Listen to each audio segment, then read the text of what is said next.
Il y a un an, ils se mobilisaient pour la réélection de leur candidat. Aujourd'hui, ces jeunes n'en démordent pas. Hassan Rouhani n'est pas à blâmer après la sortie des États-Unis de l'accord sur le nucléaire. Mais ils savent aussi que cela aura des conséquences dans les urnes. J'essaie de faire comprendre aux gens que s'il y avait quelqu'un de radical au pouvoir, ça aurait pu arriver aussi. Le problème, ça n'était pas nous, ça n'était pas Rouhani. Mon inquiétude est que dans 3 ans, les conservateurs reviennent et que ce soient des radicaux. Une instance conservatrice très puissante en Iran demande au président iranien de s'excuser publiquement pour les dommages causés par l'accord. Car dans le camp conservateur, de plus en plus de voix s'élèvent contre celui qui a négocié avec les États-Unis, y compris dans la presse. Comme ici au sein de cette agence conservatrice qui se fait l'écho de ces critiques.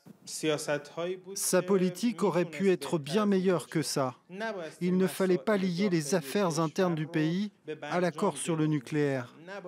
Il ne fallait pas lier toute l'économie de ce pays à cet accord. S'unir autour du président au lieu de le fragiliser, c'est ce que conseille cet analyste proche des réformateurs.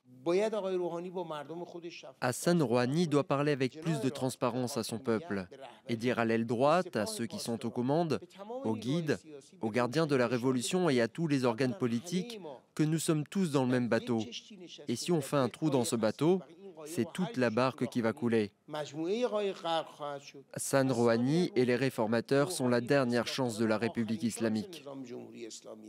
Hasard du calendrier, il y a un an, presque jour pour jour, Hassan Rouhani était réélu avec une promesse, lever la totalité des sanctions qui demeuraient contre la République islamique. Un défi désormais impossible à relever.